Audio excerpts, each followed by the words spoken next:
Australia's tourism industry suffers through the pandemic in a series of strict lockdowns. There is hope on the horizon for the regions. Outback Queensland is one area experiencing a revival. Sky News reporter Ben Murphy reports.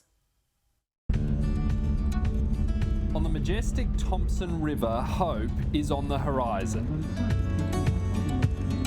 Far from being crushed by the weight of the pandemic, Outback Queensland is experiencing a tourism renaissance. Campervan parks are packed, there's barely a parking space on the street, and those working in the industry can't believe their luck. I think it's been a real silver lining for us. It's probably propelled us 5 years ahead of where we thought we would be as a destination. Mitchell Grass Retreat is a glamping experience. It opened last year during the height of the pandemic. People are losing jobs, economy's falling to bits, and you think, what a great time to open a glamping retreat. Well, our plan was, Ben, to open it prior to the pandemic, and I think it was rude of the pandemic to start when it did. In the sort of 14 years I've been out here, I haven't seen as Longreach is busy. The reality is many flocking to see this part of the world would have otherwise been elsewhere if it wasn't for border closures. Yes, we would have been somewhere else.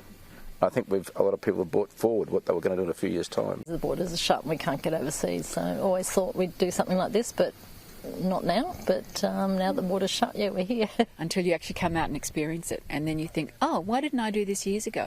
Many of the grey nomads have been doing this for years, but there's also newcomers like Neil Pankhurst. This is his first trip in a recently purchased RV, turning to travel amid the stress of the pandemic. It's been sort of challenging down there for businesses and everyone, so this was just a great opportunity to have a bit of a break.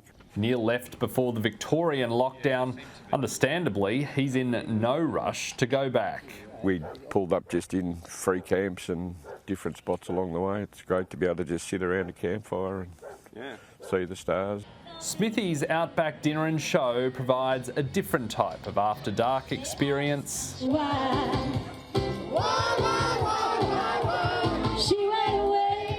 Following Queensland's first lockdown, they expected to operate just 3 nights per week.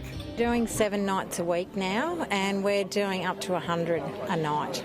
Not too far away is the Wellshot Hotel, a quirky stop for a schooner. There's bizarre seating, fairly dubious timekeeping, and hats which come with a lot of history. Come Sunday and they couldn't pay the tabs, they'd leave their next most valuable thing in 50-degree heats, and that was their hat.